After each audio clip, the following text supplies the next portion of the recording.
Bonjour, j'espère que vous allez bien. Aujourd'hui, nous allons voir les flux de rénovation. Donc, comme vous avez par exemple un projet de rénovation ou bien de réhabilitation, et après avoir fait le relevé, vous avez certainement des modifications à apporter, notamment les murs à supprimer, les murs à ajouter, et comment vous gérez ça sur votre plan. Donc, c'est ce que nous allons voir rapidement. Donc, pour ce faire, nous allons déjà venir au niveau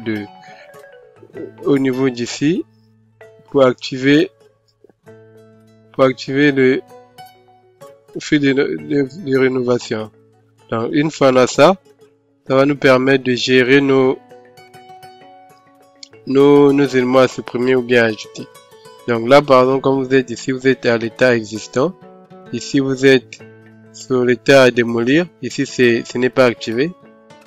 Et ici, vous êtes au nouvel état. Donc, ce qui sert à construire. Et une fois qu'on fait ça, on vient au niveau des calques. On va plutôt au niveau d'ici. Au niveau des calques ici. Donc, on prend option démolition construction pour avoir les deux états en même temps sur notre plan. Donc quand je clique sur ça, vous voyez que là mes murs sont en bleu parce que ce sont des nouveaux murs. Donc les murs là sont sur le calque nouvel état. Donc si je veux, je sélectionne tout. Considérons que ça c'est l'état existant. Donc je mets ça sur l'état existant. Vous voyez que ça revient comme c'était. Donc là, nous allons maintenant commencer à faire nos modifications. Donc si j'estime que là par exemple nous avons une terrasse qui est là. Et si j'estime que je vais mettre un poteau par exemple là, et que ça sera à construire, je sélectionne et je clique dans nouvel état. Ça sera en bleu. Et là, je dis que le mur là, on va agrandir ici. Donc je fais par exemple CTRL T. Je dis que on va le agrandir par exemple de 3 mètres. De 3 mètres. Et donc là c'est nouvel état. Je le mets encore ici. Ça change de couleur. Ça devient ça. Et là, je vais prolonger. Donc je vais prendre ça et ça, je vais prolonger. Et ça, je vais prolonger.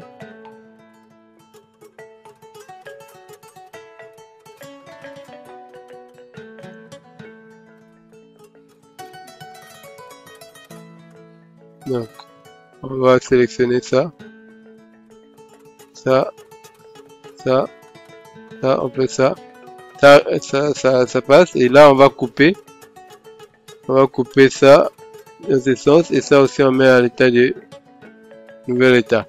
Pourquoi on coupe? Parce que ici, nous avons une partie existante et une partie qu'on va ajouter. Donc, si on ne coupe pas le mur là, on peut pas pouvoir avoir l'existant et la rénovation sur le même mur continu. Là, ça ne marche pas. Et ça, le mur là, on dit que ça, on va le supprimer. Donc là, par exemple, quand je dis démoli, vous voyez, ça vient en rouge. Mais bon, les couleurs, moi, le rouge ici, c'est moi qui ça, ce sont les couleurs que moi-même j'avais paramétré dans mes calques. Et ça, on verra ça après. Le plus important, c'est ce que nous sommes en train de faire. Chez vous, ça ne sera pas peut-être du rouge et du bleu, ça sera peut-être l'inverse. Donc, pour la démolition, chez vous, ça sera du bleu. Et pour la construction, ça sera le rouge. Moi, j'ai inversé.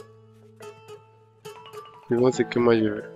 Et là, on dit par exemple que le toit là, on va aussi le supprimer. Je mets démolition. Et là, je dis que là, je vais tracer un mur encore.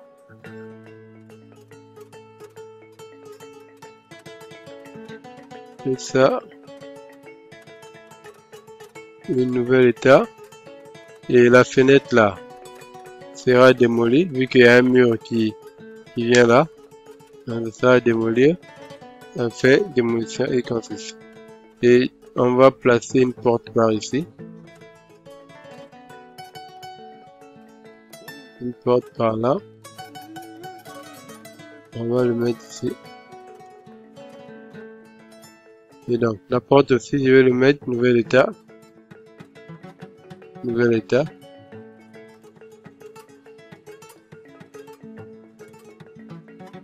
Et là, la porte là, on va le changer d'endroit. Donc là, je vais démolir. Je vais démolir la fenêtre là aussi. Je vais prendre une nouvelle porte. Ensuite, je vais sélectionner la porte là. Je copie les propriétés et je le place ici. Je le place là. Y. Et là, par exemple, ça. Et là, je mets un nouvel état.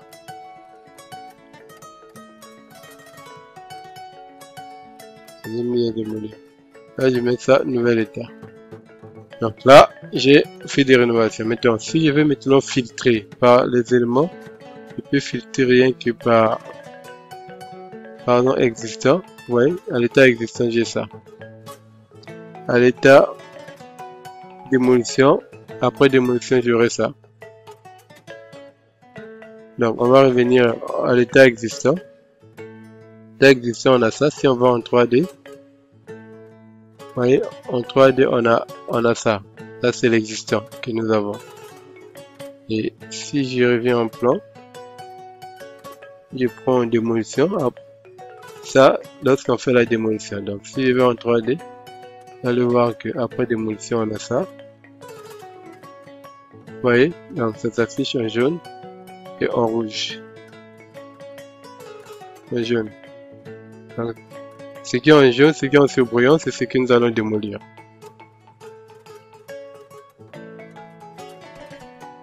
Donc, on revient.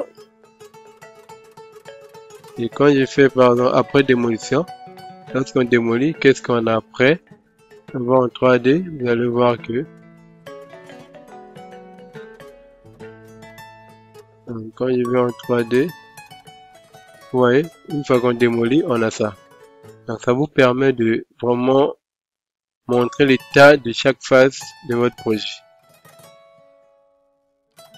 Donc après démolition, nous aurons démolition, construction. Si on veut voir ce qu'on a démoli et ce qu'on a ajouté en même temps.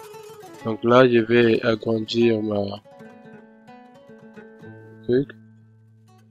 Donc, vous voyez, ici, après démolition et construction, on aura ça. On aura ça. Donc, la porte là, par exemple, n'est pas droit. Bon, c'est juste un exemple. Hein. Donc ici, on va le faire suivre avec le mur. On va le faire comme ça ça va suivre forme de mur. Vous voyez? Donc on a une porte aussi inclinée comme ça. Ce qui n'est pas réel vraiment sur. Donc on va descendre. Maintenant, si on a juste la construction, vous voyez, là maintenant on a que la construction. Ce qui sera construit. Donc vous voyez, là c'est ce qui sera construit. Donc là, vu qu'on a démoli, donc là c'est la construction. Maintenant, après, on a l'état projeté, l'état final du projet. Donc, on a ça. Donc à la fin, nous aurons ça comme projet. Et si je vais en 3D, on a ça. Vous voyez que ici, la toiture là s'est fermée automatiquement parce qu'on l'a supprimé. Alors ici, on n'a pas prolongé parce qu'on n'a pas pris compte de cette toiture là. Donc c'est un peu ça.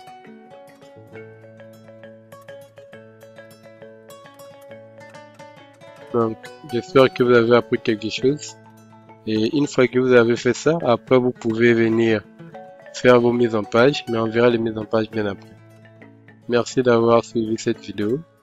Nous vous donnons rendez-vous pour le prochain tutoriel. Bien des choses à vous.